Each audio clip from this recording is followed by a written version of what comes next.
بسم اللہ الرحمن الرحیم۔ 2 ماہ سے زیادہ ہونے والے ہیں فلسطین کے معاملے کو، اور ایک طرح سے میں سمجھتا ہوں کہ ہمارے لیے تو یہ معاملہ ختم ہو گیا۔ اس کی وجہ کیا ہے کہ ہم لوگ چند دنوں میں ایک چیز کے عادی ہو جاتے ہیں، پھر ہمارے اوپر اس چیز کا اثر نہیں ہوتا۔ نتیجہ یہ ہے کہ میں سمجھتا ہوں کہ ہمارے لیے گویا کہ ایسے جیسے کہ معاملہ ختم ہو گیا۔ یہ ایک چند دن کا کھیل تھا، وہ ختم ہو گیا۔ جبکہ میرے دوستو بھائیوں، یہ معاملہ ایسے کا ایسے ہی چل رہا ہے، بلکہ اس سے زیادہ جو ہے مشقتیں مسلمان بھائیوں کو برداشت کرنا پڑ رہی، کیونکہ سردی کا موسم آ گیا، اوپر سے برف باری، اوپر سے بمباری، اور اپنوں کی جو ہے بے رخی کیا گزر رہی ہوگی فلسطین کے مسلمانوں پر، کہ ملک پاکستان ہو، عرب ہو، جی دوسرے ممالک ہوں، اتنا وقت گزرنے کے بعد بھی صرف معاملے کو بھول گئے ہیں، معاملے کو حل کرنے کے لیے کوشش نہیں کر رہے۔ یعنی معاملہ بھولا چکے ہیں، معاملے کے حل کرنے کی کوشش نہیں کر رہے، اور اپنی تاثر یہ دے رہے کہ اب معاملہ ہماری نظر میں کیا ہو گیا جی، ختم ہو گیا۔ جی ایسا نہیں ہے دوستو، بہت گمبھیر معاملہ ہے، اور یہ معاملہ اتنی آسانی سے ختم ہونے والا نہیں ہے۔ اس لیے میں سمجھتا ہوں کہ ہمیں جو ہماری حد تک کوشش، جو ہم سے ہو سکتا ہے، ہمیں ان کاموں کو کرتے رہنا چاہیے۔ سب سے پہلے ہم بائیکاٹ کر رہے تھے، اگر آپ بھول گئے ہیں تو دوبارہ یاد رکھیں کہ ہم نے بائیکاٹ کو جاری رکھنا ہے۔ ہمارے بائیکاٹ سے فائدہ ہو یا نہ ہو،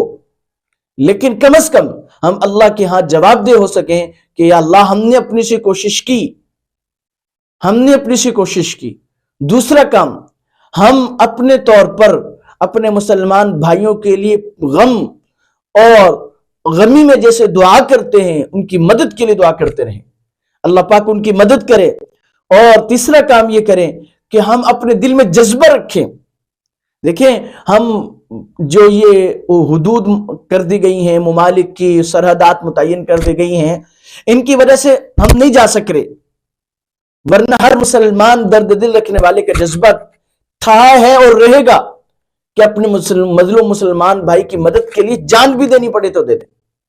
تو دوستو، یہ معاملہ ختم نہیں ہوا، اور نہ ہی اس کو ختم ہونے دینا ہے۔ ہمارے ساتھ کوئی زیادتی کرے، ہمارے گھر میں کسی پر ہاتھ اٹھائے، تو ہم اس معاملے کو بھول نہیں جاتے، بلکہ جب تک بدلہ نہ لے لیں اس وقت تک وہ معاملہ ہماری ذہنوں سے نہیں نکلتا۔ تو مظلوم فلسطینی مسلمان بھائی، جو ہزاروں میں تو تعداد ہماری میڈیا والے بتا رہے ہیں، باقی تعداد ہزاروں میں نہیں لگتی بلکہ اس سے زیادہ ہوگی، تو اتنے مظلوم مسلمانوں کو شہید کرنا اور ان کی عمارتوں کو، گھروں کو گرا دینا، ہسپتالوں پہ بمباری کرنا، کیا معاملہ یہیں پہ ختم ہو جائے گا؟ ہم تو بھول گئے، ہم نے تو ختم کر دیا۔ حالانکہ یہ معاملہ یہاں پہ ختم نہیں ہوگا انشاءاللہ۔ اللہ کی ذات سے امید ہے کہ جیسے کہا جاتا ہے نا کہ شیر سویا ہو تو شاید کوئی اس پہ حملہ کر دے اور اس کو مردہ سمجھ کے اس پہ حملہ کر دے، لیکن جس دن شیر جاگ گیا اس دن حملہ کرنے والوں کی خیر نہیں ہوگی۔ اسی طرح ہم اللہ کی ذات سے امید رکھتے ہیں کہ مسلمان مجموعی طور پر غیرت ایمانی کو نہیں جگا رہے، لیکن جس دن مسلمانوں کی غیرت ایمانی جاگ گئی، تو جیسے افغانستان میں 42 ممالک کی فوجیں گھٹنا ٹیکنے پہ مجبور ہوئی اور ہاتھ جوڑ کر معافی مانگ کر یہاں سے رفو چکر ہوئی، اسی طرح دنیا بھر میں کافروں کو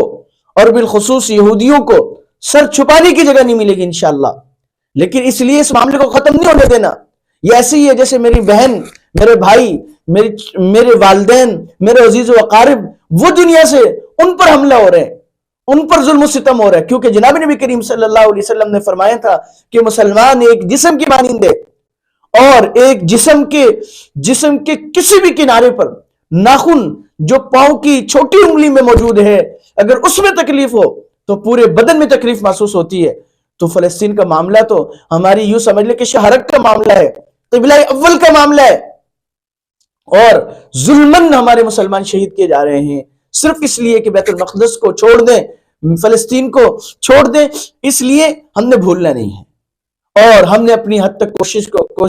اپنی کوشش کو جاری رکھنا ہے۔ کوئی بات نہیں جی، سست رفتاری کے ساتھ چلیں، کوئی بات نہیں، لیکن انشاءاللہ تعالی جس دن غیرت ایمانی جاگ گئی، اس دن کافروں کو پتہ چل جائے گا کہ